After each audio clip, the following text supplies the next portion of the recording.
ibabaw ng mundo ay may nagsusulputan na iba't ibang sekta ng pananampalataya. Dahil dito ay marami na sa mga Katoliko ang nalilito kung ano ba talaga ang totoo. Straight to the point! Pagkat ang Diyos natin, Diyos ng pag-ibig. Narito na ang ating programa kung saan direktang sasagutin ang bawat katanungan maging ang pangbabatikos ng ibang sekta ng pananampalataya. Straight to the point! Straight to the point!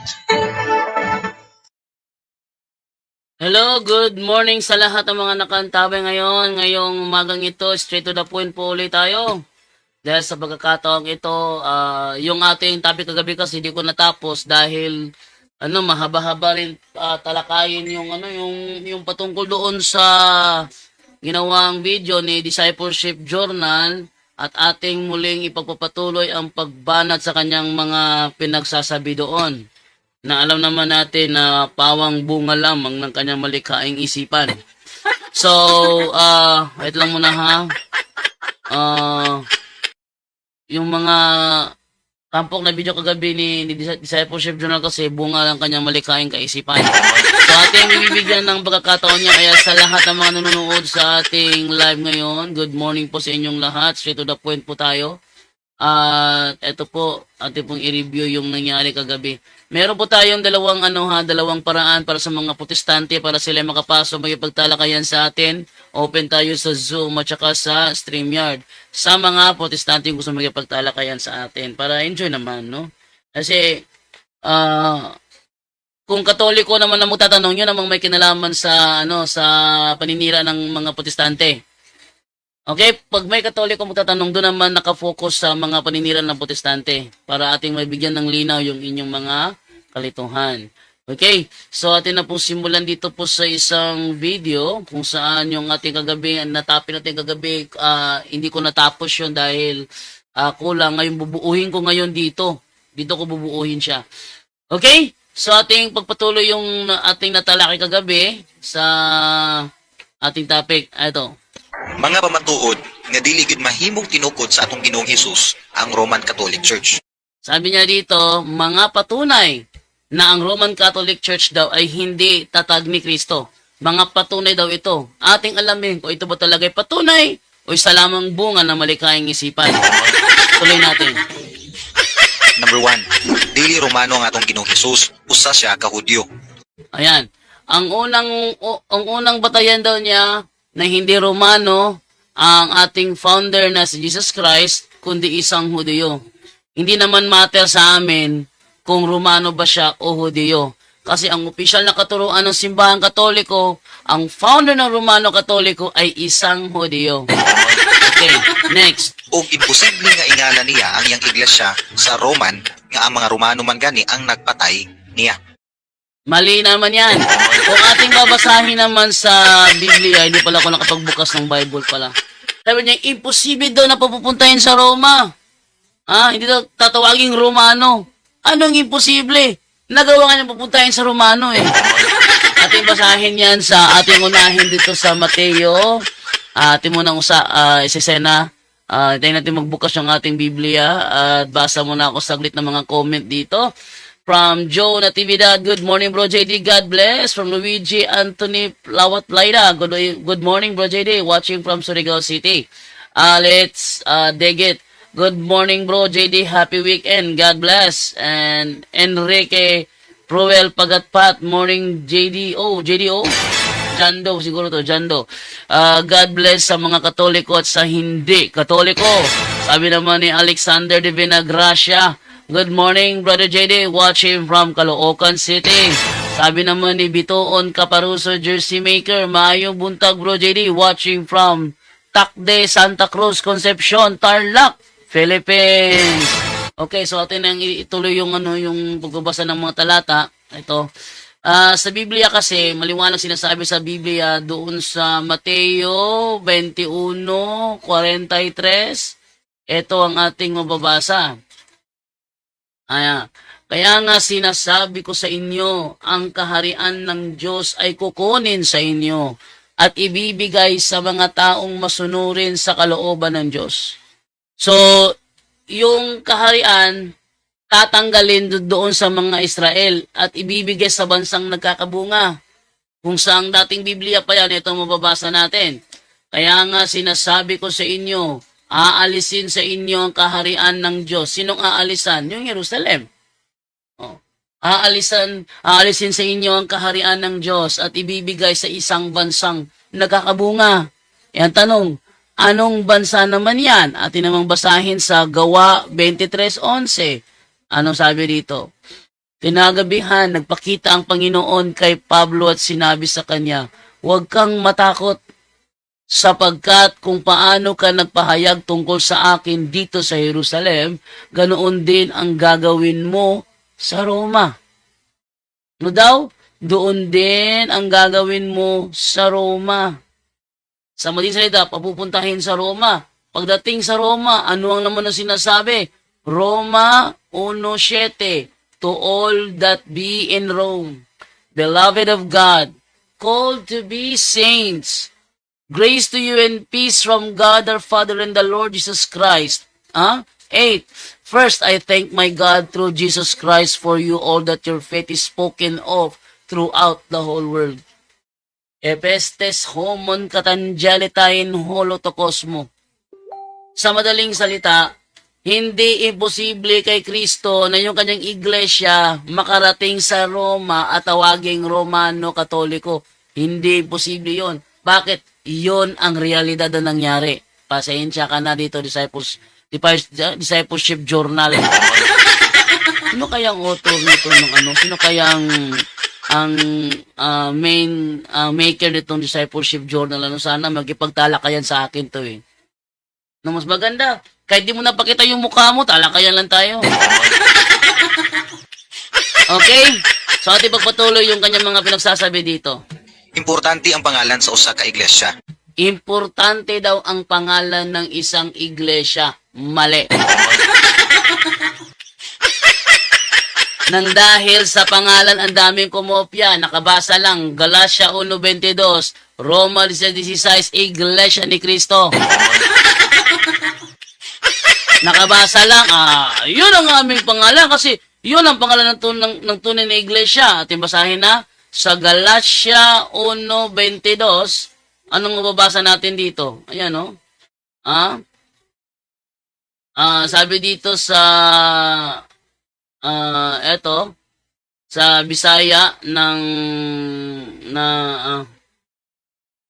dito tayo sa ating silipin sa Galatia 1:22 sa magandang Multa Biblia. Nakalagay kasi dito doon sa lumang salin is Iglesia ni Cristo. No? Iglesia ni Cristo. Yun na nga. Iglesia ni Cristo, sa kanila, Iglesia ni Cristo rin. Then sa Roma 16:16, ganun din ang mababasa din natin. Iglesia talaga ni Cristo. Ayan Magbatian kayo bilang mga kapatid na nagmamahalan. Binabati kayo ng lahat ng mga iglesia ni Cristo. Kasi nakasulat na Iglesia ni Cristo, akala nila yan ang official name, nagtatag ng iglesia, pinangalan nila yung Iglesia ni Cristo rin. So batayan ba ang pangalan? Kahit yung mismong pananampalataya ng Discipleship Journal, Seventh-day Adventist.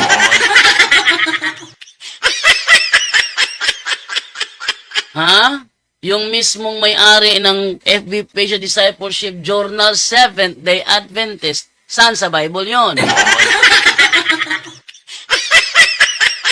Nangungopya kasi ng aral. Ang pangalan di nakopya. Ngayon, tuloy naman natin. Tungod kay pinaagi niini, makakuha tawag ideya kung kinsa ang founder niini o unsa sila nga klase nga pundok usab. Dahil sa pangalan, malalaman daw kung sino ang founder. Mali. Yung Iglesia ni Cristo pangalang may nakalagay ng Cristo. Hindi naman si Cristo ang founder eh. Ating pakita. ating ipakita na hindi si Kristo ang founder ng sinasabing Iglesia ni Kristo. Ito ating ipakita ha. Oh. Ayun na nga nakalagay, Iglesia ni Kristo, hindi pa sila yung founder, di ba? Oh, tingnan nyo ha.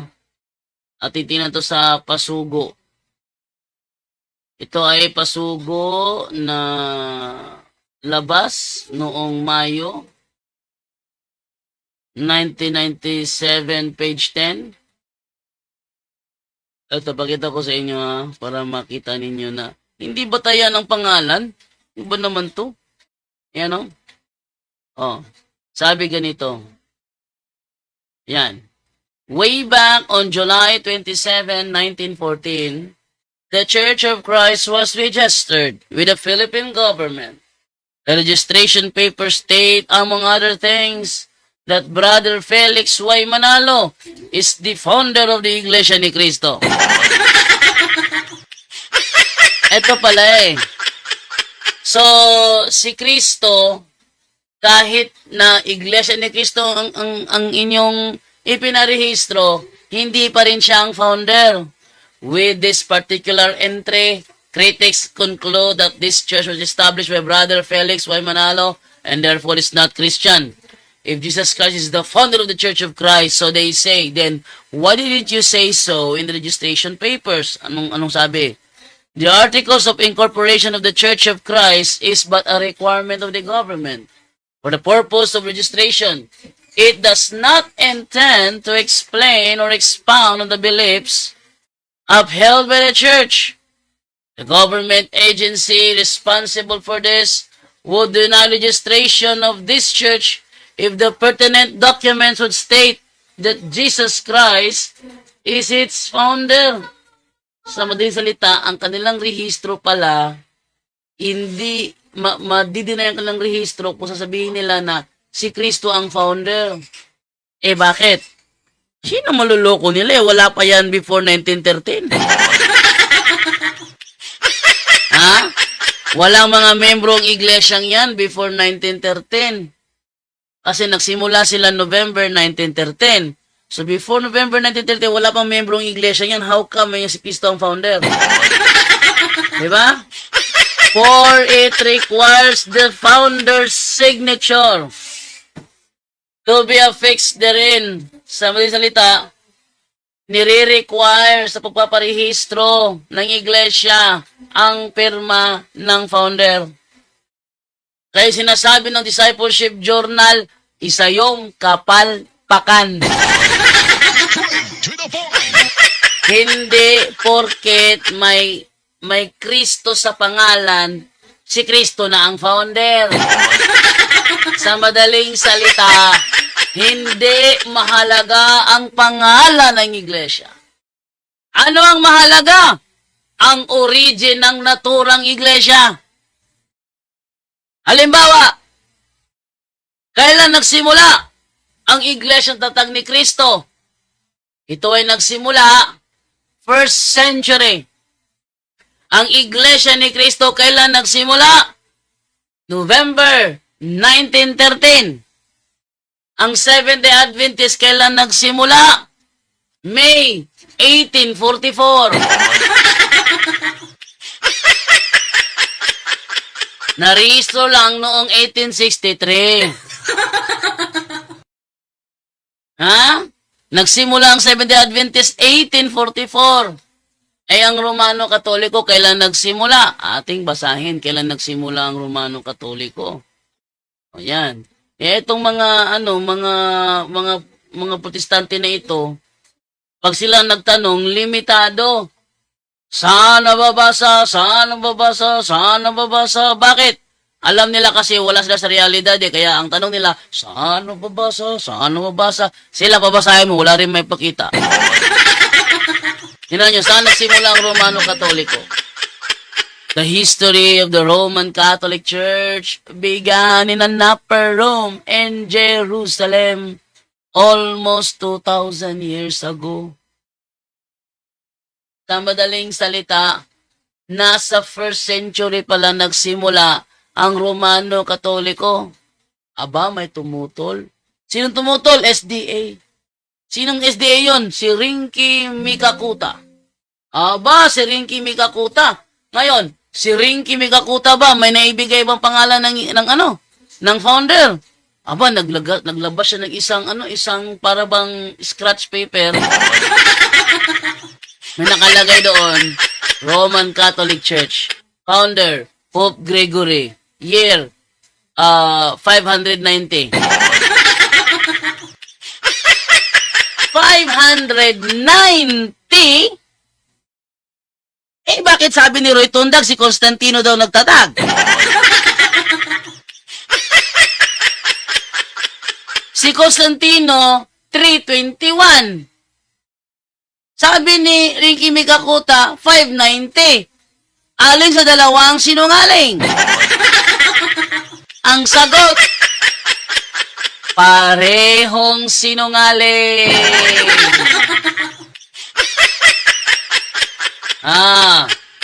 Parehong sinungaling.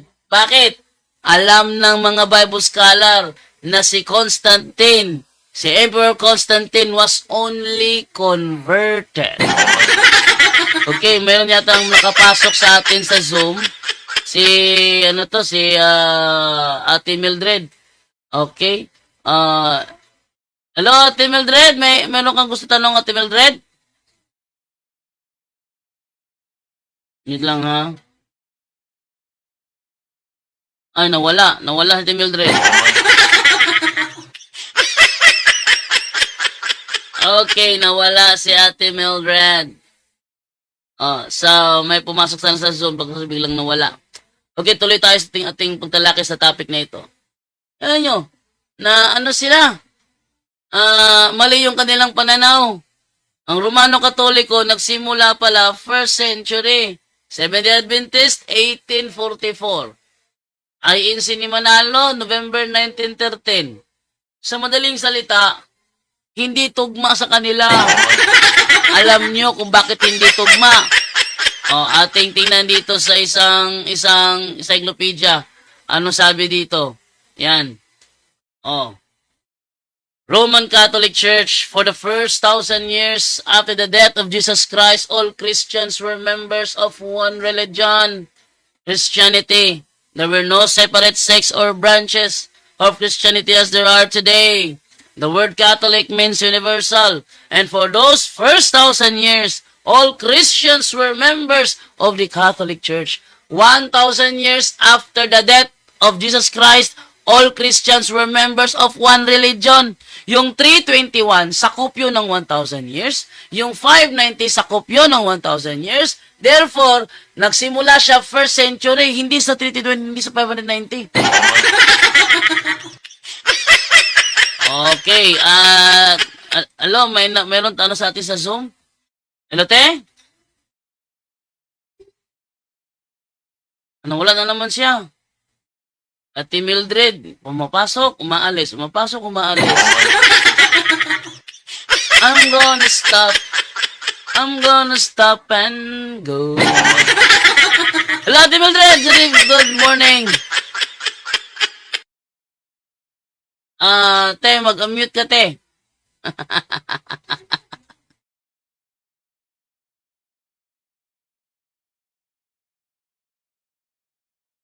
Sige, ako na lang mag-unmute sa'yo. Ayan. Hello! Ayan.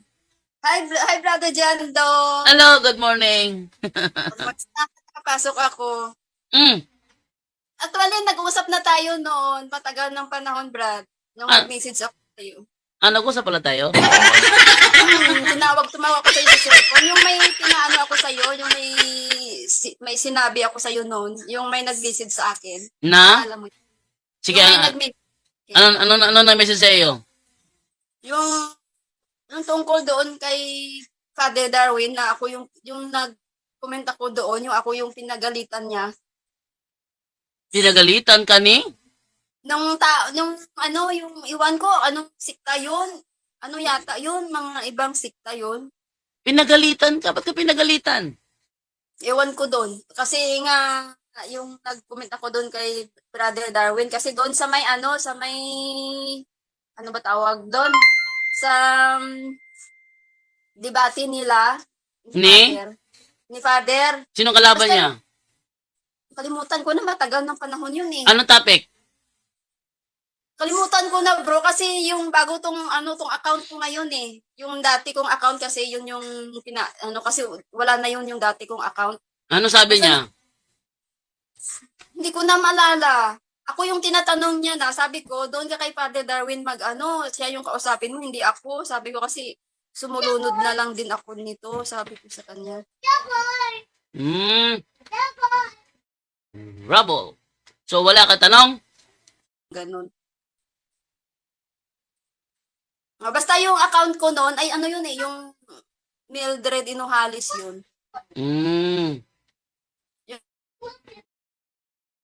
Okay. So, yun. Okay, akala ko may tanong.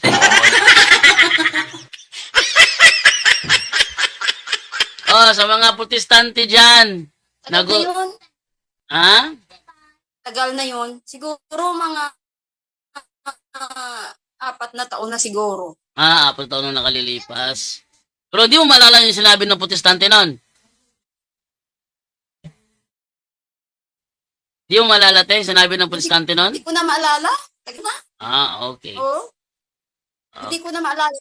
Akala ko naalala mo, pero itanong mo ngayon eh. Kasali na lang sa prayer. Okay. Prayer, ano mo lang, kakite. So, ipaano natin yan kay Brother Ejo Santos. Si Brother Ejo kasi tumatanggap sa mga nagpapa-prayer. Okay. Thank you sa iyo, Ate Mildred. Thank you din, bro. Okay, thank you. Ayan, so continue po tayo ngayon sa ating pagtalakay sa sa ating video. Ito. Tuloy natin. Kung Roman Catholic Church ang pangalan sa ilang pundok, pasabot nga taga Roma ang ilahang founder. Mali. Hindi porket Roman Catholic Church ang pangalan ng aming grupo, taga Roma na ang founder. Saan mo kaya kinuha yan? Para bang Seventh-day Adventist Church, Amerikana ang founder. Ibig sabihin ba may Amerikana sa pangalan? Mali. Kung sino man ang may-ari ng discipleship journal na ito, sinasabi ko sa iyo, ubod ka ng kapalpakan. To the point. Kapag puro kapalpakan ng itinuturo ng discipleship journal, isa yan sa mga bula ang tagapagturo. At hindi na ako magtataka kung ang bula ang tagapagturo ng discipleship journal ay ayaw tumawag dito para makipag-usap sa akin sa live.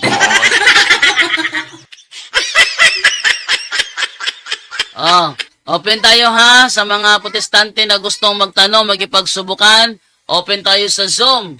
Open tayo sa StreamYard. May StreamYard link dyan sa natin, sa ating description. At open din tayo sa Messenger. Sa mga nakakapag-message sa akin sa Bro Jando Alabado na Facebook account ko, pwede kayong doon, pwede kayong mag-video call doon. Mas maganda video call para makita kayo. No? So, natin dito yung yung ating baka may pumasok dito sa ating Facebook at magtanong.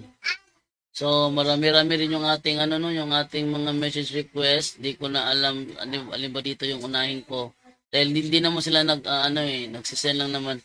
Pwede ko mag-ask, sabi ni Cheche. Pwede ko mag-ask how I can reach to Father Darwin. Pwede ka mag-ask, how can you reach to Father Darwin? Magkipagkita ka po personal. Ganun lang po yun. Okay? Tingnan ko lang dito ha. Ating isa-isahin yung mga natin mamaya pagkatapos ng video na ito. Tuloy natin. Og dako kini og koneksyon sa Roma. Mali. Hindi porket may Roman Catholic, malaki ng connection sa Roma.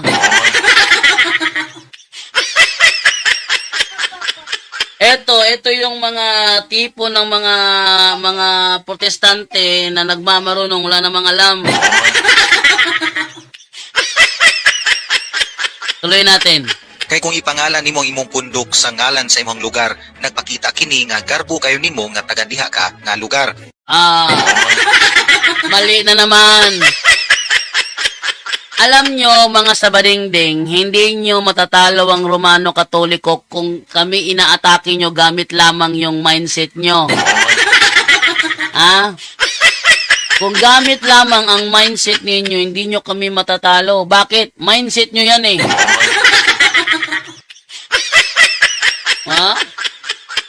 Ang tawag dyan is straw man fallacy. Bakit? Gagawa ka ng straw man, tapos kakalabanin mo, ikaw lang gumawa. Mali yun. Hindi porket may pangalan sa Roman, ibig sabihin malaki na impluwensya sa Roma. Ngek, ngek, ngek. Tuloy. O posible nga diha pod ka nagdako anang lugar. Hindi. Mali, mali. Kasi ang opisyal na katuruan ng Simbahang Katoliko, ang aming founder, lumaki sa Israel. Wala kaming turo nga ang founder ng Romano Katoliko lumaki sa Roma. Sarili mo lang mindset yan. Okay? Sarili mong mindset, solohin mo na lang. Ano ba naman itong mga sabadingding na ito, hindi marunong magkipag-argumentohan? O tuloy pa natin. Pero atong hinumduman nga dili Romano ang atong Ginoong Hesus. We know, na hindi Romano ang founder ng Romano Katoliko. Next. Usa siya ka Hudyo We know na ang founder ng Romano Katoliko ay isang Hudyo. Next. nga nagdako usab sa kultura sa Hudyo. We know na ang founder ng Romano Katoliko ay lumaki sa kultura ng mga Hudyo. Gani sa kasaysayan, ang Roma ang makonsider nato nga isa sa mga dagko kayo nga kaaway sa mga Hudyo sa panahon sa atong Ginoong Hesus. Mali, mali, mali. Mali. Alam nyo kung bakit mali? Ganito yan. Nung si Kristo ay dinala sa gobyerno, sino ang nagpadala? Di ba, Hudyo? Tapos, kakawala na sana siya ni Pilato, sino humadlang? Di ba, Hudyo? Sabi ni Pilato, wala akong nakikitang kasalanan na ginawa ang taong ito. Bakit? Yung asawa niya, nanagin ng asawa niya, sabi ng asawa niya, uy, ano ka ba naman, Pilato? Nanaginip ako sa tungkol sa tao na yan. Mabuting tao yung wala niyang kasalanan. Kaya si Pilato nakapag-desisyon, palayain sana si Kristo. Sino ang humadlang? Mga Hudyo. Kaya si Pilato nagbigay ng ibang opsyon. Alam ninyo na bawat fiesta ay magpapalaya kami ng kriminal. Sino ang gusto niyong palayain namin? Si Barabas o si Jesus na hari ng mga Hudyo? Anong sagot ng mga Hudyo? Si Barabas! Si Barabas! Si Pilato hindi nawala ng pag-asa, gumawa pa rin ng paraan. O sige, pagkakawalan ko na rin nito, wala itong kasalanan eh. Sabi ng mga Hudyo, hoy, sumbong na sa emperador. Yang taong yan, nag-aangkin na siya ay hari. Hindi namin hari yan. Sabi ni Pilato, bakit? Kayo mga Hudyo, sino bang hari niyo? Sabi ng mga Hudyo, yung emperador! Yung emperador ang aming hari! Hindi yan! Ngayon, sabihin niyo sa akin, kalaban ba?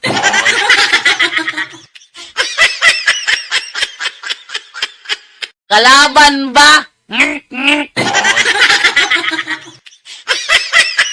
Palibasa kasi, hindi kayo naturuan ng tama. Discipleship journal. Kung sino ka man, sana lumakas ang loob mo, pasukin mo ako ngayon. Hindi yung puro ka lang nakatago dyan sa salawal ng FB page mo. Mali talaga. Sobrang mali talaga. No? Sobrang mali. Tuloy natin. Ang nagpapatay kang John the Baptist, leader sa Roma. Ha? Si Herodes, leader sa Roma? Si Herodes, hindi leader ng Roma yun. Ating i-search ha. Ating i-search. Atin lang klaruhin. Si Herodes ba na pumatay? Si Herodes ba na pumatay kay John the Baptist? John the Baptist ay leader ba ng Roma?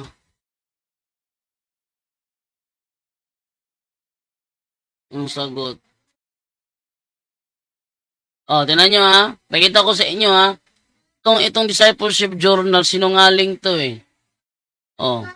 Tingnan nyo, pakita ko sa inyo. Ito. Yan Halina, Espiritu Wait lang. Santo. Ano ba naman yan? Ba't nagkaroon ng ano doon? Wait lang ha. Ito tayo sa sa ChatGPT. Ay, nagkaroon ng introcam. Okay. Ito. Yan. Sabi ganito. Ito sabi dito. Si Herodes ba na pumatay kay John the Baptist ay leader ba ng Roma? Pakinggan din si Discipleship Journal. Ang napapatay kang John the Baptist, leader sa Roma. Sabi niya, ang patay kay John the Baptist, leader sa Roma. At ibalikan ang sinasabi dito ng ChatGPT. Si Herodes ba na pumatay kay John the Baptist ay leader ba ng Roma? Sagot, hindi. Ano daw? Sagot, hindi. Iparating nyo doon kay Discipleship Journal para makita niya ang kanyang kapalpakan. Straight to the point. Sabi dito, hindi. Si Haring Herodes na nagpapatay kay Juan Bautista ay hindi isang leader ng Roma. Siya ay isang lokal na hari o tetrarka sa rehiyon ng Galilea at Perea noong panahon ng Bagong Tipan. Kilala siya bilang Herodes Antipas, isa sa mga anak ni Haring Herodes ang dakila. Sa madaling salita, yung Herodes na nagpapatay kay John the Baptist ay hindi leader ng Roma. To the point. Discipleship Journal, palpak ka talaga. To the point.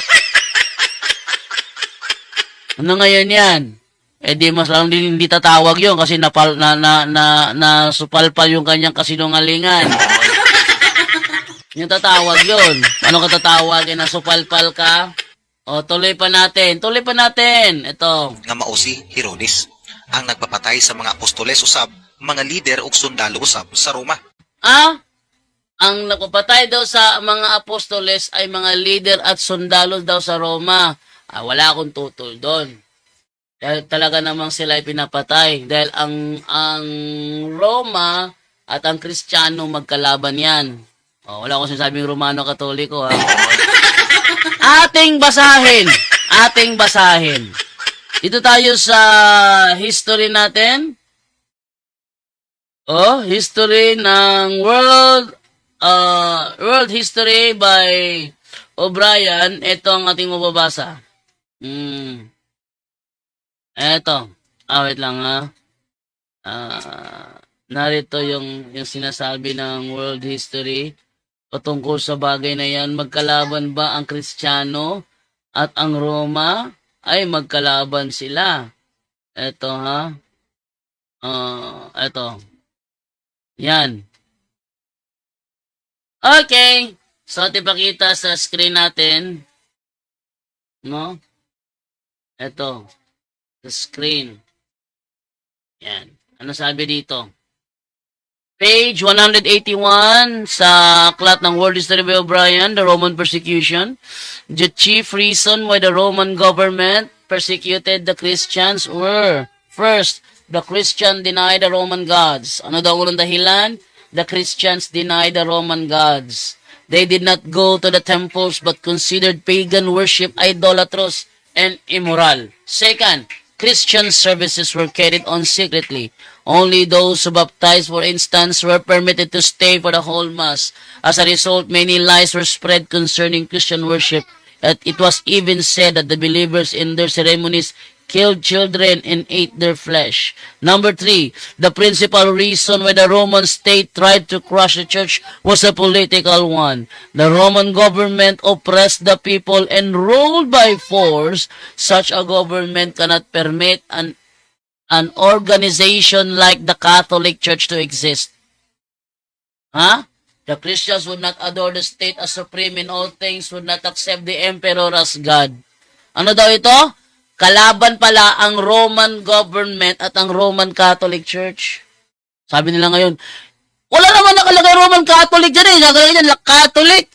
Catholic. Yung Catholic ba, hindi ba yung Roman Catholic? Patunayan natin na yung Catholic, yun din ang Roman Catholic. Ito, ating munang buksan muna sa Wikipedia tayo, no? Para makita ninyo.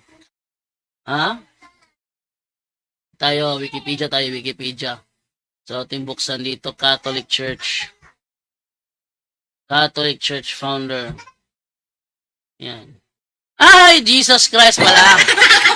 Jesus Christ pala yung founder ng Catholic Church. Okay, dito tayo sa ito to. Ayan o. The Catholic Church, also known as the Roman Catholic Church, is the largest Christian church with 1.28 to 1.39 billion baptized Catholics worldwide as of 2024. It is among the world's oldest and largest international institutions that has played a prominent role in the history and development of the Western civilization. Ano daw? The Catholic Church, also known as the Roman Catholic Church. Sa madaling salita, yung Roman Catholic Church at yung Catholic Church, isang iglesia lang yan. Pero yung mga sabadengdeng na gumagawa ng paraan para mailihi sa mga tao, iba daw yung Roman Catholic, iba daw yung Catholic.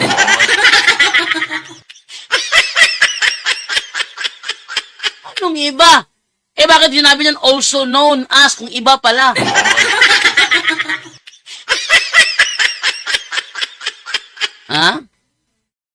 Para bang ano ba? John Logan, also known as the Wolverine. Ibig sabihin ba, iba si John Logan, iba si Wolverine?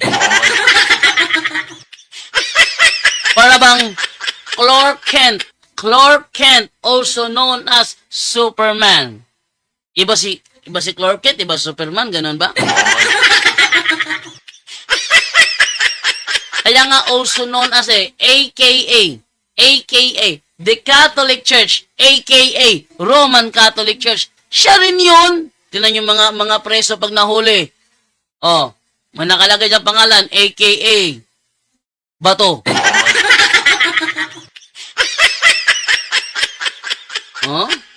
So yan yung AKA siya pa rin yun. Kaya nga sabi dito the Catholic Church, AKA the Roman Catholic Church. AKA, also known as, AKA. Siya pa rin yan. At yung Katoliko na yan, kalaban yan ng Romano gobyerno. The principal reason why the Roman state tried to crush the church was a political one. The Roman government oppressed the people and ruled by force. Such a government cannot permit an organization like the Catholic Church to exist.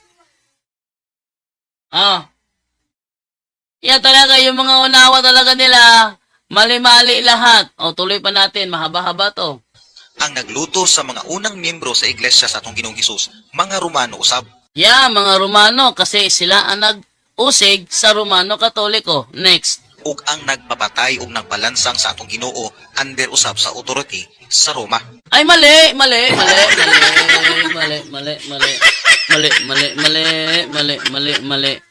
Anong Roma? Sabi ni Pablo Hudiyo, kaya nga sabi ni Pilato, kuhaan niyo ko tubig. Matigas ang ulo ng mga Hudiyong ito Kuha ka tubig. Boss, ano yan, boss? Anong tubig yung boss? Yung tubig inumin? Hindi. Hugas ako ng kamay ko. Ganon. Sige, planggana. Lagyan nyo ng tubig. Pinapatawag ni boss. Kuha ng planggana. Sa harapan ng maraming tao, naghugas ng kamay si Pilato.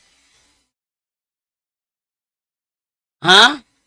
Sa harap ng mga tao, naghugas ng kamay si Pilato. Ano ang ibig sabihin nun? Sabi niya, kagustuhan nyo ito. Wala akong kinalaman dito. Ano ang sagot ng mga Hudyo? Kami at ang aming mga anak ang siyang mananagot sa dugo ng taong yan. Kaya nung namatay si Apostol, naman. Kaya nung namatay si Kristo, sabi ni Esteban, pinatay niyo ang may-ari ng buhay. Ha? Sa Bisaya pa, gipatay ninyo ang tinubdans kinabuhi. Pinatay niyo ang may-ari ng buhay. Sino sinabihan ni Esteban? Mga Romano ba? Hindi, mga Hudyo yun. Ano ba sabi ni Apostol Pablo? Sino pumatay kay Kristo? Basahin natin. Yun ay nasa Unang Tesalonica 2:14 ba yun? Ito. Ayan nyo ha, basahin nyo ha. Basahin na, sabi dito, ganito. Wait lang. Ito sabi dito.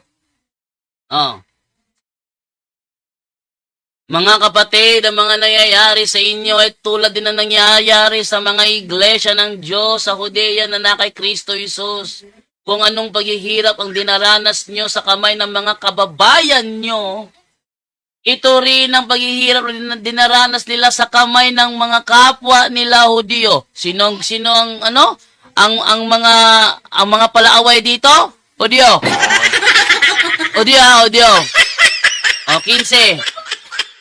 Silang mga Hudyo ang pumatay sa Panginoong Hesus.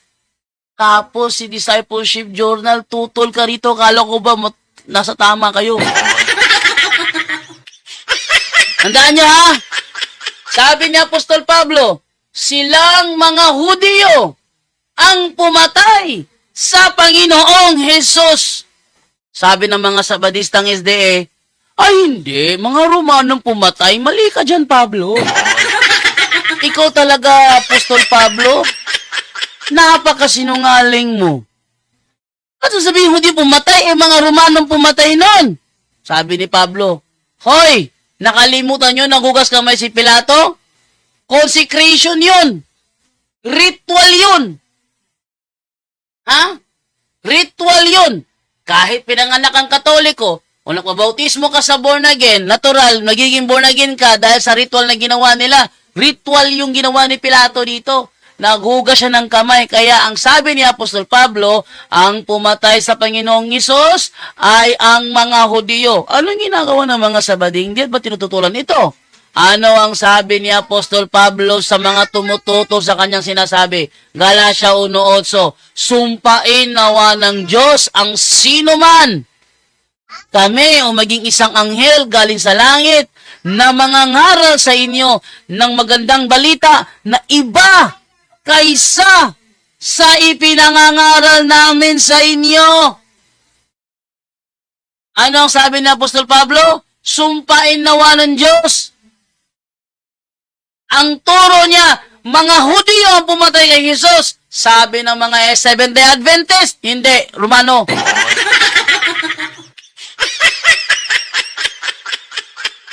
Ha? Tapos sabihin nyo, sumusunod kayo, ngek, ngek, ngek. Ayan nyo, walang SDA na papasok dito at magtatanong. Wala.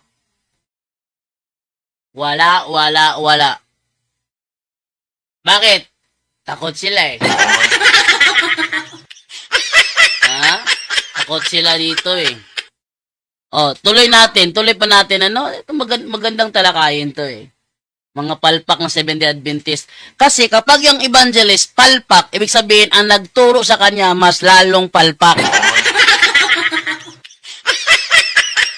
Kasi ang mga pinagsasabi nito, turo sa kanila, di ko na masasabi na against sa kanilang official teaching sinasabi dito ni discipleship journal. Kasi tugma sa kanilang official teaching na to eh. Di ba? Sa madaling salita, talagang palpak ang tagapagturo niya. Tuloy natin. I-logic na lang nato, kung ang nagpapatay kang John the Baptist, mga Romano, ang nagpapatay ug nagluto sa atong mga apostoles ug mga miyembro sa unang iglesia sa atong Ginoong Hesus, mga Romano usab, ug ang nagpersecute ug ang nagpalansang sa atong Ginoong Hesus sa cross, Romano usab. Ganahan kaha ang atong Ginoo nga nganlan niya og Romano, Katoliko ang iyahang iglesia. Yes. Yes, yes, yes. Ganahan siya. Ganahan siya. Payag siya. Nga naman, siya na mismo yung gasulti. Ang gingharian pagakuhaon gikan ninyo og ibalhin sa nasod nga makahatag og maing bunga. Unsa man ang nasura? Roma!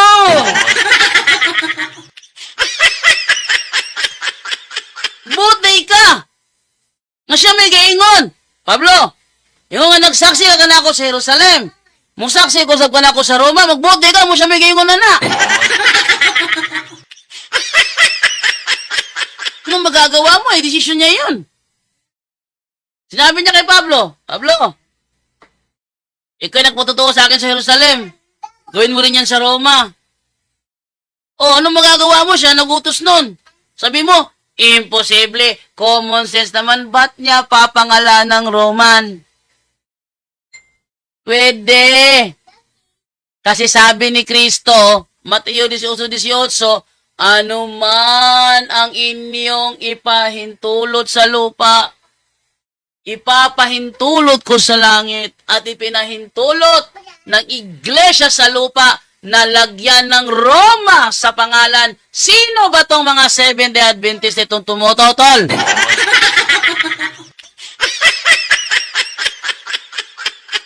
Yan nga sabi ko, mali talaga eh. Sobrang mali talaga eh. Oh. Tuloy pa natin. Number 2, ang ilang pag-angkon usab kang Peter nga mao'y ilang unang Santo Papa, mao kuno'y nakapahimo nilang tinuod nga iglesia sa atong Ginoo. Mali! Mali! Palpak!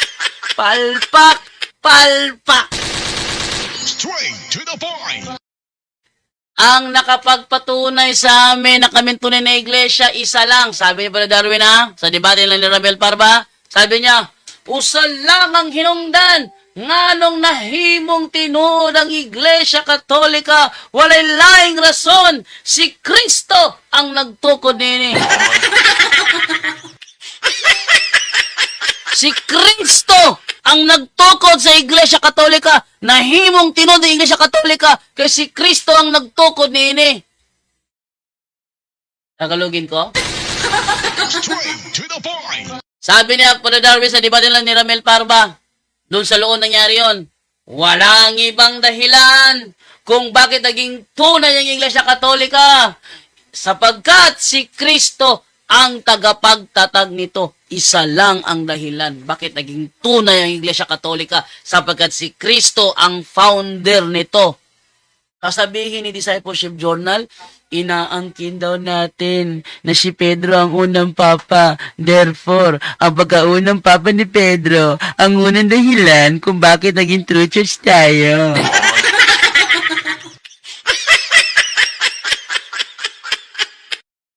Lelang nyo.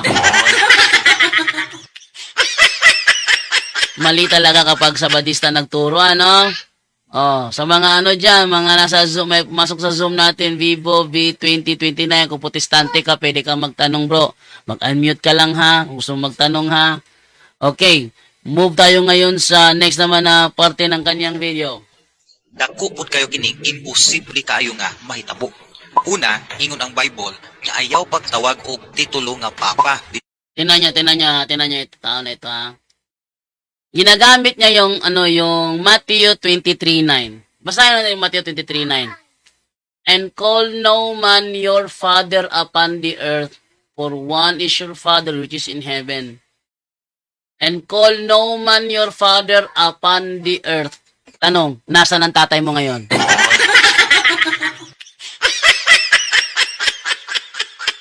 Nasaan ang tatay mo ngayon? Ha? Nasa lupa? nasa dagat, nasa ang tatay mo ngayon? Kung ang tatay mo nasa earth, anong tawag mo sa kanya? Father o mother? Walang sinasabi ang Matthew chapter 23 verse 9 na pagdating sa relihiyon, bawal kong tumawag ng father.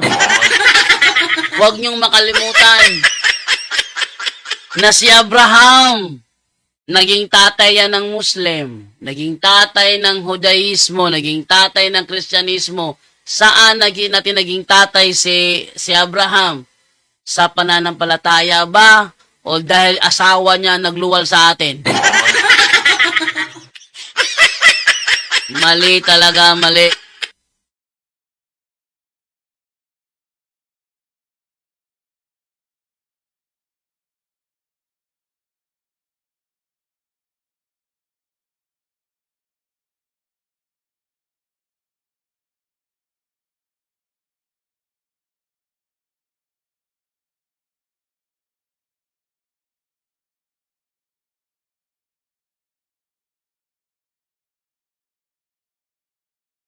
Okay, tuloy po tayo. Abangan po ninyo ha, may sacramental blessing po ngayong alas 12:30. Kung si Padre Darwin na mag-blessing ng sacramental, launa. Oh. Sa madaling salita, etong Matthew 23 verse 10, hindi siya literal. Hindi siya specific na literal. May pakahulugan ito. Kaya kung literal ito, huwag niyong tatawaging father yung mga tatay niyo. Ha? Kung literal ito, huwag niyong tatawaging tatay yung mga tatay nyo. Tawagin yung ate. Gagamit ang talata, mali naman. Bakit naging Santo Papa si Apostol Pedro? Dahil ba siya Papa?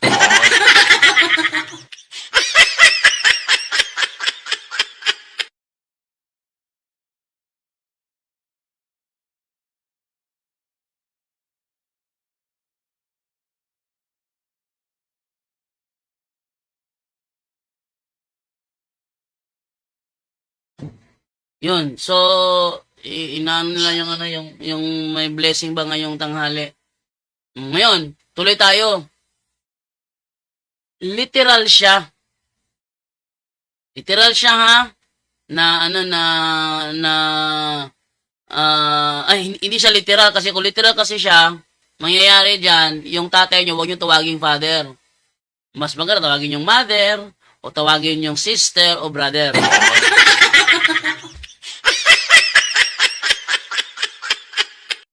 Eh kung masampal kayo, kasalanan nyo yan. Bakit? Kasi ginagawa nyong literal ang hindi dapat sana literal. Yun ang kapalpakan nyo dito. At huwag nyong tanggalan ng karapatan ng mga anak tawaging father yung kanilang tatay dahil nasa earth yung kanilang tatay. This one? Oh. Yeah, mali yung ano ninyo, unawa ninyo. Bakit si Apostol Pedro ang unang Santo Papa? Bakit si Apostol Pedro ang first Pope? Ang reason, dahil si Apostol Pedro ang first Bishop of Rome. Ayan. Ate pakita ha, ano bang ibig sabihin ng Pope? Ate pakita, wala kasi mga alam tong mga Sabadista na ito tira ng tira, wala namang alam. Yan nangyayari, hindi alam kung ano mga pinagtuturo nila. Ito, tipakita ha. Ito. Asan ba yung Pope? Pope. Ito. Ito. The Catholic Encyclopedia, Volume 8, page 571. The Pope. The popular title of the Bishop of Rome, successor of Saint Peter and visible head of the Catholic Church, is Pope. Ano daw yung Pope? Popular title of the Bishop of Rome. Eh sino ba ang pinakaunang Bishop of Rome? Pag ako nagtanong sa mga Sabadista, walang maibigay. Kung hindi si Apostol Pedro, ang first Bishop of Rome, sino? Huwag mo ilang maibigay yan. Merong isa nagbigay, Saint Linus. Sabi dito, Saint Linus is the first bishop of Rome. Pero ang karugtong, after Peter.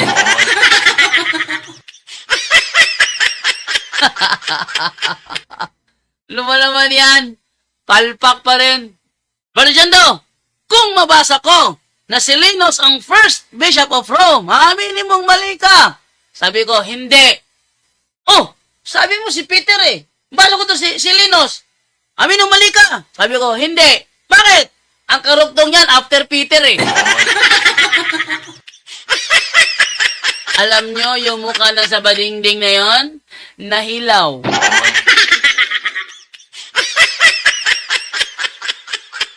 Kasi, ang karugtong ng kanyang babasahin, after Peter.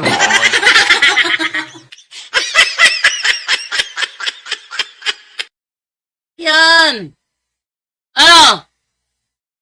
May tututol dyan? Tawag lang.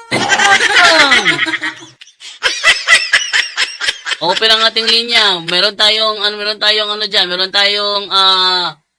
tayong StreamYard, meron pa tayong Zoom. O, bukas tayo sa mga gusto magtanong na protestante. Magipagtalakayan, open tayo. O nakapasok ka sa Zoom, mag-unmute ka lang.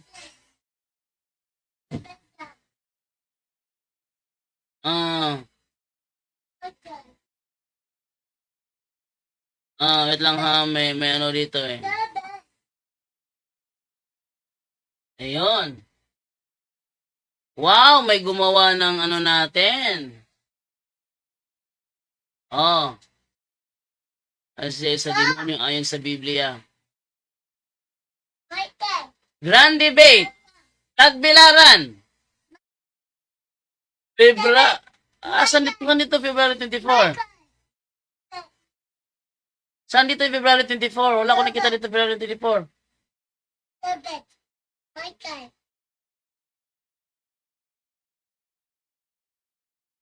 Ha? David? Si David sila ha. Asa tayo mo rubble? Asa yung rubble? Ito di ay. Oh. Ala ko, ito si David ko. Ito si David to ko. Ha?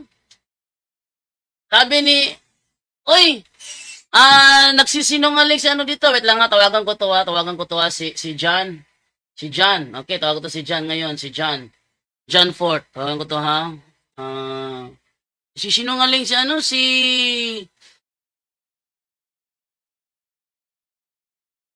iba ang topic nila ni Father Darwin. Nangarap ba naman siya, dalawa kami kalaban niya. Sa akin pa lang, lugi na to eh. Tawagan ko to ha.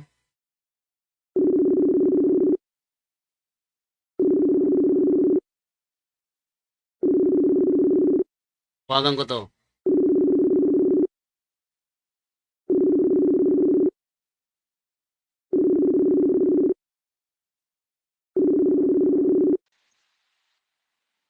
Hello, bro. Hello, bro. Oh. Si ano ba to? Si John Rico pala to. Bro John Rico. Sino nag-post ito? Itong sinen mo? Si Jared po. Si Jared na nag-post ito. Actually, may pagkakamali sa ano niya, sa tema niya. At saka sa affiliation niya. Unang-una, ang tema na patutunayan ko ng RCC ay sa demonyo ayon sa Biblia, ako lang kalaban niya rito. Yung kay Father Darwin, iba yun, patungkol yung kay Mama Mary. Pero tuloy yan, bro, sa 24. Tuloy yan, February 24. Yung makakalaban niya, si Father Darwin, about kay Mama Mary yun. Patutunayan ni para ng Father Darwin, wag sa kanyang tema doon, patutunayan niya, about Mama Mary. Ito naman si Jared, negative siya. Tapos sa laban namin dalawa, alas 3, siya affirmative dito, ako naman yung negative. Maganda to. Pero hindi kaming dalawa ni Padadar po sasabayin niya rito.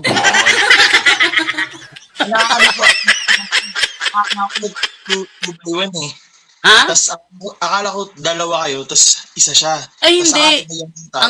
Ang taas naman ng pangarap niya. Nakukontak mo si ano bro? Si Jared ba nakukontak niyo? Jared, nakukontak mo siya? Hindi. Hindi po, may naka-post yan, Brad eh. Nasa Facebook. Mali. Hindi ganito. Yung kanila ni Father Darwin about Mama Mary, yung amin, itong temang pinost niya, patutunayan ko na ang RCC ay sa demonyo ayon sa Biblia. Oh, ito yung ito yung amin. Yung kay Father Darwin, about kay Mama Mary. Hindi kasama si Father Darwin dito, iba kay Father Darwin sa tema niya. Sabihin, dalawa kalaban niya. Alas 3, ako. Sa alas 6, Father Darwin. Hindi kami magkasabay ni Father Darwin na lalabanan niya. Ang taos mo ng pangarap.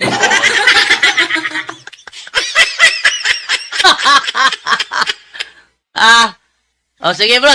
Thank you sa bro, sa information na binigay, at least na ano natin, nalinawan natin na itong ginagawa ni Jared, kayabangan to. Hindi siya iglesia ng Diyos. Siya ay Bulag dyan ata ng MCGI. hindi siya ay iglesia ng Diyos kay Kristo Jesus. Yung tatag ba ni Nicolas Perez? Tatag ni sino yun? Ni Januario Ponce at saka ni Teofilo Ora, sila nagpasimuno ng ng title na Iglesia ng Diyos kay Kristo Jesus eh. Kay Nicolas Perez yung may haligi at suhay ng katotohanan. Tapos bro, may ibibigay sana ako sa'yo, meron kasi ako nakitang post niya nung nakaraan. Sa diba, nakikita ko kasi bro, naiinis kasi pag nakikita ko yung debate. Meron ako nakitang turo niya, may kaaway ata siyang INC. Ang sabi niya dun sa INC, patungkol bro sa pagsasari, di ba yung lalaki, sa turo natin, bawal masturbation. Tapos, meron siyang kausap, isisend ko sa'yo bro yung link Sabi niya, okay sana kung paminsan-minsan. Tapos, di ba bro, yung sa kanya, Bible alone, na yung strictong Bible alone, bawal ka mag-history, bawal ka ng church fathers. Ang maganda ko sanang pang tanong nyo, Brad, tanong nyo sa kanya kung kailan kayo mag-ausap, saan mababasa sa Biblia na pwede kang magsarili basta paminsan-minsan. Sige, tatanong ko yan. At try nyo i-play pag may panahon kay Brad. Sinend ko. Hindi, yung diretso na yan dun sa mismong pagkakasabi niya. Okay lang sana kung paminsan. Nagsasarili pala tong taong to.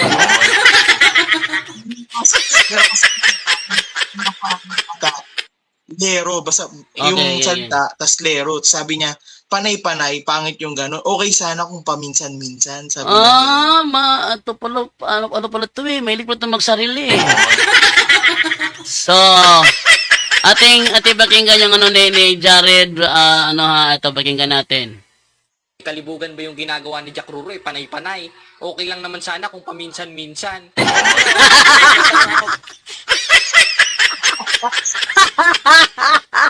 Oy! Ano ba minsan-minsan? Ano ba naman to? Ganda nung na yun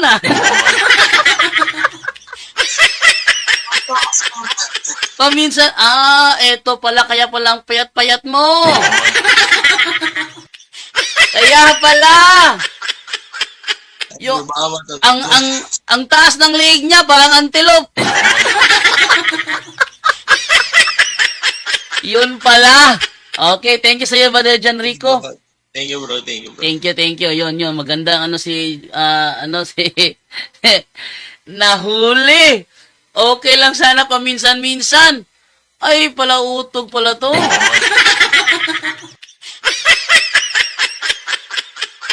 Ay, nako. Oy. Jared Rosales. Hindi tama 'yon. Ha? Kaya, hanggat maaari, tigil mo na. Kahit minsan-minsan, di talaga tama 'yon, no? Dahil sa sitwasyon mong 'yan, hindi mo magagawa 'yan nang hindi mo mahahaluan ng lust ng kalaswaan sa isipan. Ha? Kaya ikaw, nako, malibog na tao pala to si Jared Rosales. Nako, maganda ito na pangtira sa kanya. Hindi maganda 'yon. Minsan-minsan okay lang. Grabe. Grabe talaga. No? Di kita marin.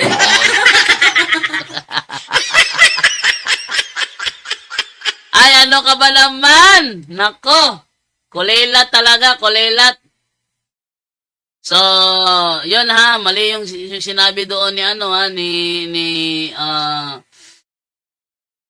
Jair Rosales, di tama yun. Kahit na ano, sa nyo balabaltirin yung mundo, di tama yun. Okay. So, proceed po tayo. Ating inaabangan dito yung, ano, yung sacramental blessing ni Father Darwin Gitgano. No? Abangan natin yung sa kanyang sacramental blessing dito para kung sakali is mag-ano na sila, mag-live na sila sacramental blessing, maanuhan natin kaagad. Natin ha, wala pang live. Okay, so move tayo ngayon sa ating pinag-uusapan. Okay, dito tayo sa pusi tayo. Mali talaga mali. So, ayan. Hindi sa yuta, kay usa lang atong spiritual nga father, tuwa lang sa langit. Isa lang daw ang ating spiritual father. Oy! Walang nakalagay dyan na isa lang ang ating spiritual father. Mali ka talaga. Maling-mali ka talaga. Sa Biblia. Sa Biblia tayo ha. Sa Biblia tayo. Isa lang ba ang spiritual father? Basahin nga natin kung isa lang ba ang spiritual father. Wait lang ha. Tingnan natin kung isa lang ba ang spiritual father. Ating tingnan sa Roma 14:11. 4:11 pala. To Roma 4:11. Yan. Anong ating mababasa dito sa Roma 4:11? Yan. He was circumcised later, and his circumcision was a sign to show that because of his faith, God had accepted him as righteous before he had been circumcised. And so Abraham is the spiritual father of all who believe in God and are accepted as righteous by him, even though they are not circumcised. Ano daw? Si Abraham is the spiritual father. At kinonfirm pa niya yan uli. Dito sa verse 16, sabi niya, and so the promise was based on faith in order that the promise should be guaranteed as God's free gift to all of Abraham's descendants, not just to those who obey the law, but also to those who believe as Abraham did. For Abraham is the spiritual father of us all. Mali talaga, discipleship journal magturo, no? Mali talaga. Si Apostol Pablo ba, naging spiritual father din? Basahin natin sa Philemon. Philemon chapter 1 verse 10, ito sabi, so I make a request to you on behalf of Onesimus, who is my own son in Christ. For while in prison, I have become his spiritual father. Si Apostol Pablo, naging spiritual father din. So, mali ang sinabi niya. Mali ang sinabi niya. Actually, si Apostol Pedro, naging ama din yan Ito, tanan nyo Your sister church in Babylon, also chosen by God, send you greetings, and so does my son Mark. Saan niya naging anak si Marcos? Spiritual na anak? O biological na anak? Natural, spiritual na anak. Kung si Marcos yung kanyang spiritual na anak, ano siya? Spiritual father din siya. Palpak talaga. Sobrang palpak talaga ng katuruan na ito. Tuloy natin. Moingon din sila nga si Abraham lagi gitawag mag-father of faith. Pag-honor o pag-ilaman tong Abraham na siya ang amahan sa pagtuo, sa iya nagsugod ang kaliwat sa mga Hudyo. Father of faith. Spiritual father ang mababasa natin sa Good News Translation. What? What spicy food? Spicy snacks? Oh, get one. Get one. Only one. But somehow, What? there is another one working for the store, and then he's saying, I have to spend money, or No, you tell. List it to my pa. My pa is John Doe Alabado. Oh. I did. I did say that because I said her my first name. Oh, name is. No, your pa. No, my pa told me that I can get it. Oh.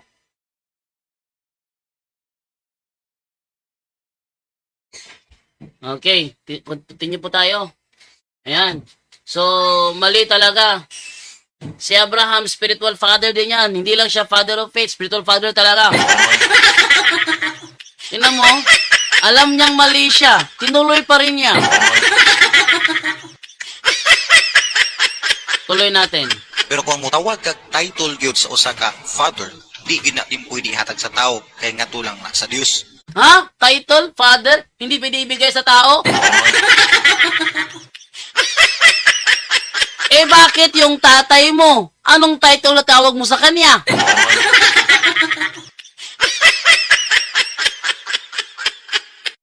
Ano ba naman to? Sobra naman yan. Ha? Sobra naman yan. Matindi ka. Anong title ang tawag mo sa asawa ng nanay mo?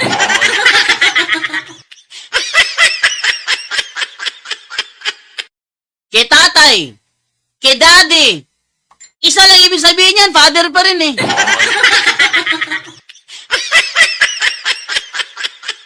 Mali talagang unawa, mali talagang unawa. Seventh-day Adventist kasi. Yan ang problema. Na, mag-isday ka pa, mali-mali unawa mo. Oh, tuloy pa natin. Ikaduha, minyo usab si Pedro ug suba kini sa balaod sa Batikan sa pagkahimong Santo Papa. Ay! Mali! Mali. Oy, kung sino ka man o may-ari ng Discipleship Journal, si Apostol Pedro, kahit unang papa namin yan, aminado kami may asawa yan. Dahil noong unang panahon, hindi talaga issue na may asawa ang aming mga obispo, ang aming mga kaparian, hindi issue yan. Pero dumating ang panahon na ipinahintulot ng Iglesia Katolika sa lupa at pinahintulot ni Kristo sa langit na ang aming mga pare mag-focus sa kabanalan. At yan ay nasa Biblia. Basahin natin ang sinasabi dito sa Mateo 19:11. Ano sabi dito? Yan. Sabi ganito.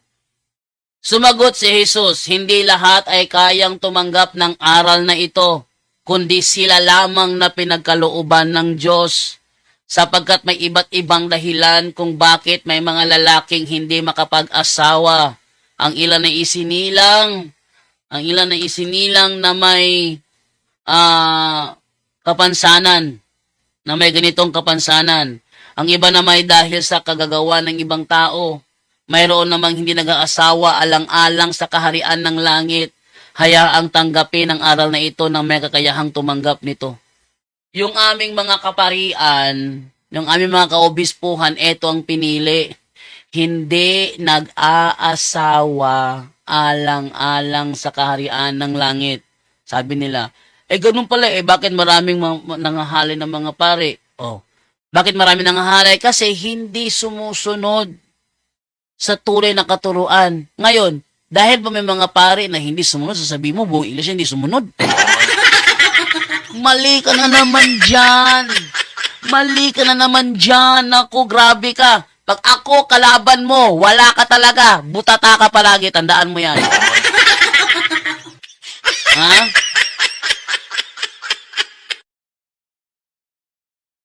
Huwag kang mangarap na ako'y makalaban mo dahil tiyak ko mabubutata ka talaga. Huwag mo na lang pangarapin na one day, isang araw, makalaban mo si Jando Alabado. Titiyak ko sa'yo talaga mapapahiya ka talaga. Shh, promise yan.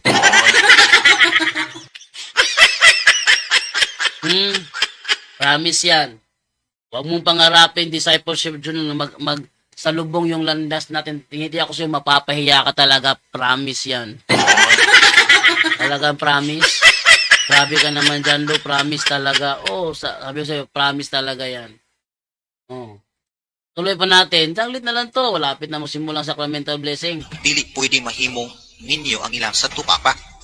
Sa ngayon, kasi unahin, tinan yung sitwasyon ko.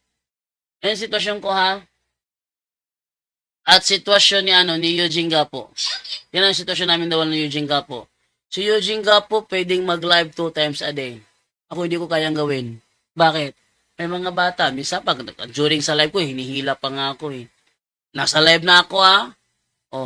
Yung asawa ko biglang papasok dito, bibigay sa akin si Sainara. Nagla-live ako rito. Minsan sinasabi ko sa kanya, mamaya na. Diba? Ang pari, ganoon din. Sa sitwasyon namin na palipat-lipat ang tahanan, dahil kung saan nakadistino si Padre Darwin, nandun din kami. Ano yung mga bata? Sabi ni Michael sa akin, Pa, when we transfer to another place, all my classmates will miss me. Masakit para kay Michael yun, kala nyo? Marami na siyang kaibigan dito eh. Bags Padre David, ilipat sa ibang lugar, syempre kami lahat sama kami doon. Ano mangyayari? Sabi ni Michael, all my classmates will miss me. And I will miss them more. Because they are all my friends. Yung pare, bibigyan mo ng anak. Hindi pwede yun. Hindi pwede yun. Yan, mali ka talaga. Next. Ikatulo, wala bunyagi usap si Pedro nga ulo ra ang ibasa. Ay! Walang kinalaman yan. Teka, napapansin ko na, ha? Akala ko ba mga patunay ito na hindi si Kristo ang founder?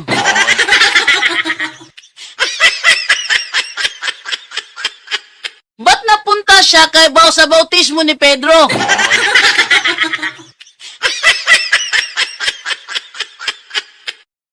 Hindi pala patunay itong mga ito eh. Alam mo, ganito yan. Ganito yan sa discipleship journal, kung sino ka man. Para mapatunayan mo na hindi si Kristo ang founder namin, maglabas ka ng ebidensya. Ang founder ng Romano Katoliko ay si. Ibigay mo ang pangalan. Ito ay tinatag niya noong, bigay mo yung taon, yung petsa. At ito ay tinatag niya doon sa, bigay mo yung lugar, Roma. Ito ay tinatag niya sa Roma. Sino natatag sa Roma?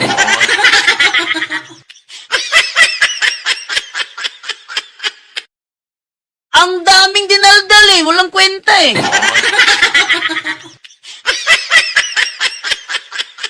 Kung saan-saan ka napunta eh. Yung mga pinagdadala mo, mga basura lahat ang mga yun eh.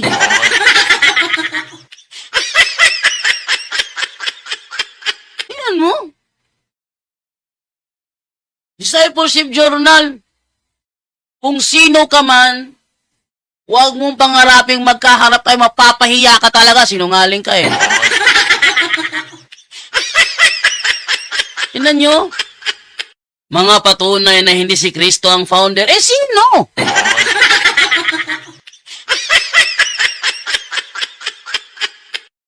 Sino? Asan ang referensya mo? Labas nyo. Kayong mga sabadista kayo na tumututol na kaming Iglesia Katolika founded by Jesus Christ, ilabas yung mga referensya ninyo. Tingnan nyo si Alpi Haba. Alam nyo totoo, ano sabi niya? Wala nang founder ang Romano Katoliko. Ano sabi ni Alpi Haba? Wala nang iglesia ngayon. Yung genuine na tatag ni Kristo, wala na yon. Ganyan na ang turo ni Alpi Haba ngayon. Kasi hindi niya madinay ang realidad that the founder of the Roman Catholic Church is Jesus Christ. Di niya ma-deny yun. Ano yun sila? Kung hindi si Kristo na tayo, sino? Walang sinasabi ang history. Wala. Kahit pa may imudmud mo sa mukha niya yung referensya, sasabihin ba lang niya, wala akong nakita.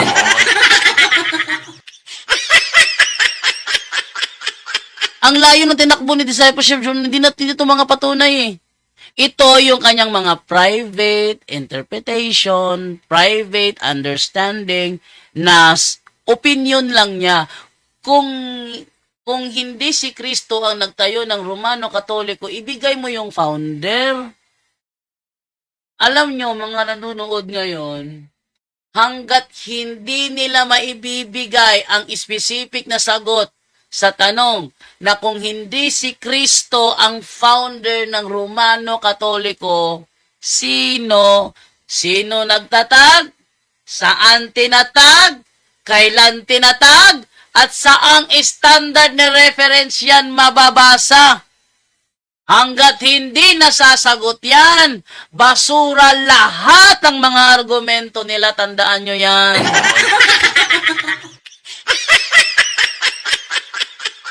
Tandaan nyo yan. Basura lahat ng mga argumento nila hanggat hindi nila nasasagot ng tama. Kung hindi si Kristo ang founder ng Romano Katoliko, sino? Saan tinatag? Kailan tinatag? At saang standard reference mababasa? Wala. Ito mga ginawa ni ano dito, Discipleship Journal, mga basura. Punta siya kay Pedro, bautismo ni Pedro, hindi naman niya ng issue.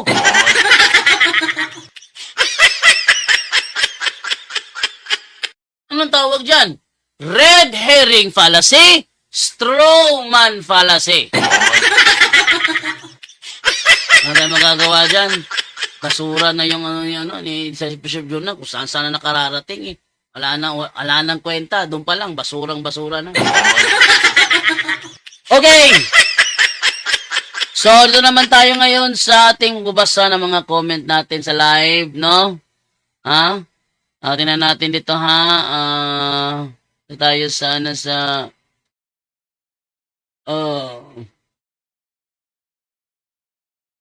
Venerando Dolores, good PM sa Diyos at sa iyo bro Jando at sa tanan. Mga straight to the point ka na bro para ifata ablihe ang mga hunahuna sa mga sul. What? Wa nga naman. Alod ka? Alod. Ito laman.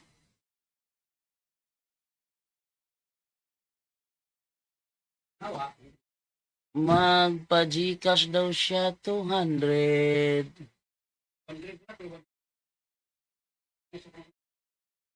200 asa man ako i-send.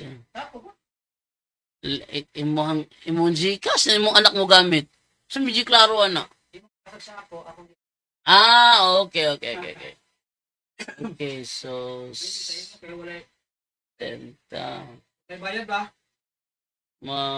Dili ka ma-short ane bro, basta maabot siya, kulang na ni 200 dito, no? Pure sete. Oo. 0946. So, 200. Okay.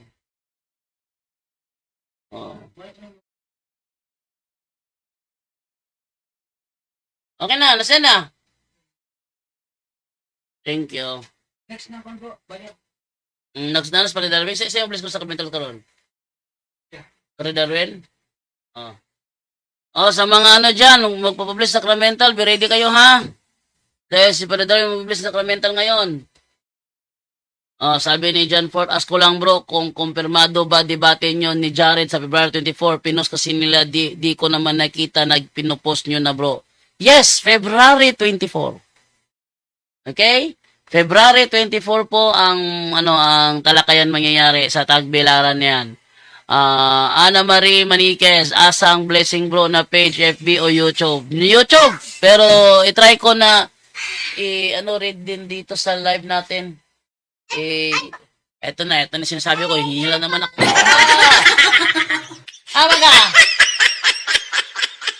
Ha? Di ba, ninila naman ako ng Divine. Okay. Freddy Almero. Good morning, bro JD. Pwede magtanong sa Matthew 9:16 to 17. Ito ba ay nangangahulugan ba to sa Old and New Testament? Ano nga ba ang pagka-interpret ng simbahan nito? Salamat and God bless. At sa lahat na binubuo ng punto por punto. Ano yun? Matthew 9:16 to 17. Tingnan natin. Matthew 9:16 to 17. Okay. Sabi ganito, walang nagtatagpi ng bagong tela sa isang lumang kasuotan. Sapagkat kapag umurong ang bagong tela, mababatak nito ang tinagpian at lalong lalaki ang punit. Ang ibig sabihin nito, bro, yung mga lumang katuruan, hindi sa atin yun. Hindi sa atin ang lumang katuruan. Yun ay para sa mga Israelita. Yung sa atin, yung bagong katuruan. At yung mga katuruan na yun ay ang mga katuruan ni Jesucristo. Yan ang ibig sabihin ng Matthew 19:16 to 17. Wala rin nagsasalin ng bagong alak sa lumang sisidlang balat. Kapag ganoon ang ginawa, puputok ang balat, matatapon ang alak at mawawasak ang sisidlan. Sa halip, isinasalin ang bagong alak sa bagong sisidlang balat at sa gayon, kapwa ito nagtatagal. Sa madaling salita, ito ay pagbabago ng katuruan mula sa katuruan ay tinuro sa mga Israelita sa Judaism at ngayon sa katuruan Kristiyano. Yan ang unawa dito, bro. Okay? Sana naunawaan mo. Ayan ha, and then ito naman tayo ngayon sa next naman na katanungan.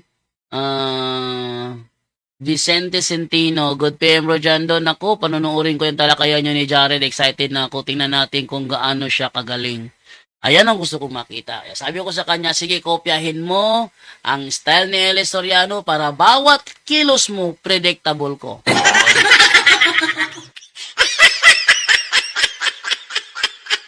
Tingnan nyo yung mga nangyayaring talakayan naming dalawa. Sa live ni Esel, talakayan namin ni Esel, talakayan namin ni Larry Silva,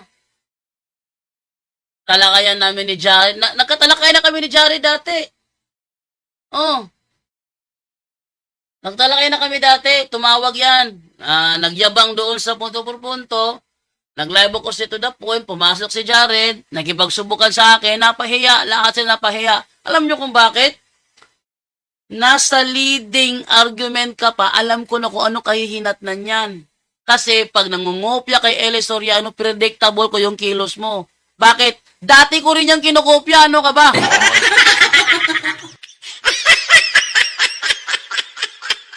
Dati ko rin yung style ni Jared na kapag nagsalita, bilang gaganon.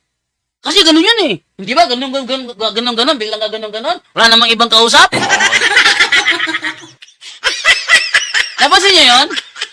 Style ni Jared pag siya salita. Kasi ganyan kasi yun eh. Kasi alam nyo kapatid, bilang gaganon sa tagiliran, o sa tagiliran, wala namang ibang kausap yan. Ba't siya gumaganon? Kasi si Elis Soriano, pag nagsalita yun, lumilingon sa kanyang mga staff sa tagiliran niya. Eto si Jared, ganun din si Jared, kopya-kopya rin. Ganito yan, kasi ganito yan mo, ganito yan mo. Hindi niya ba alam? Napansin niyo? Napansin niyo?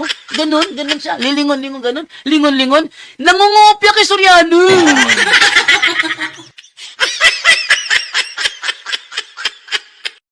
Ha?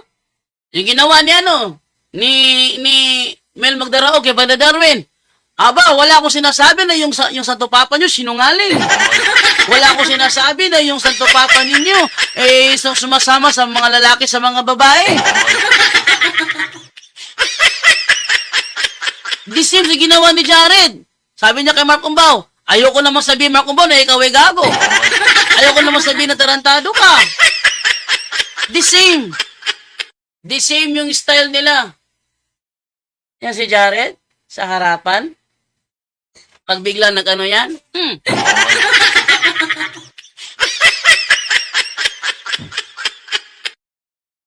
Oh. Ano na? Rubble? Rubble. On the double. Rubble. On the double. That's rubble. On the double. Oh, ala. Okay, mag-work ako. Okay. Kaya pala payat siya, bro JD. Oh, kaya pala payat. Nalaman na. Kaya pala payat si Jared. Nalaman na. Paminsan-minsan, ganun pala. Paminsan-minsan, ang alam mo'y nagbabalik. Hey! What? David? Kung si David sila ang balay ikaw. So David doon la balay. Karon, nagtabo ko ni mo din na David dito. To David ko, to David, to David, to.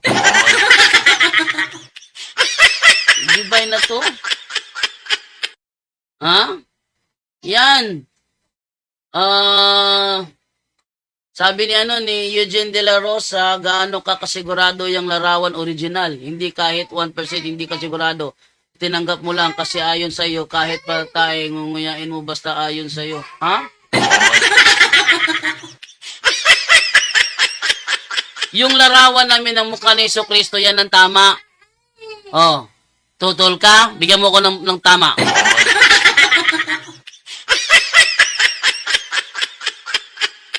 O, sa mga kumukontra sa itsura ng Panginoong Jesucristo, sabi nila, yan ba ang mukha? Yan. Bakit? Tutol ka? Bigyan mo ko tama. Sabi niya, bakit iba ang mukha dito? Bakit iba ang mukha dito? Alin ang totoo dito? Ang sagot, lahat yan totoo. Lahat totoo? Ha? Kasi, bopols ka. Ito yan. Kumuha ka ng 4 na mangguguhit. Tapos, ipadrawing mo yung mukha ng lola mo. Huwag mong sabihin sa akin, pareho sila ng guhit. Walang labis, walang kulang. Huwag mong sabihin, pare-pareho lahat. Dahil hindi lahat ng talento pare-pareho. Pag-drawing pangalan ng mukha ni San Goku, hindi na nga tumutugma sa original eh. Pakita mo kayo ng mukha ni San Goku, ano? Ano nyo ha? Para makita ninyo ha? Para masabi ninyo na hindi porkit iba yung mukha, hindi na siya. Pakita kayo ha? To. Larawan. Wait lang, divine. Ikaw talaga, divine. Eto, sampulan na lang natin to. Yan, para makita ninyo. Tingnan nyo, iba-iba yung mukha na yan, ha? Yung nasa mahabang bahagi, yan ang original. Tingnan mo tong 4 na ito, iba-iba yung itsura. Yung isa, yung mata nasa dulo ng kanyang kilay. Yung black and white. Yung mata nasa dulo ng kanyang kilay. Yung katabi niya, hindi naman, nasa kalagitnaan lang. Yung una sa baba, ganun din. Iba rin. Medyo salat yung ilong niya. Ito namang isa naman, mukhang kargador sa pier. Ha? Ito namang isa, mukhang kargador sa pier. Tanungin mo yung gumawa ng litratong yan, mukhang kargador sa pier. Tanungin mo, sino yung ginawa mo? Pakinggan niyo anong sagot niya. Ha? Alam nga, magsabihin niya ang ginawa niya si Vegeta. Ay, hindi si Goku yan, si Vegeta yan. Ano ba naman yan? Kahit iba-iba itsura, isa lang ang tinutukoy niyan. Ang tanong, alin sa 5 ang tama? Lahat yan tama. Ang mahina lang ang utak, ang ayaw talaga umunawa. To make his message known is our responsibility. So here we are to pledge our lives to the Lord.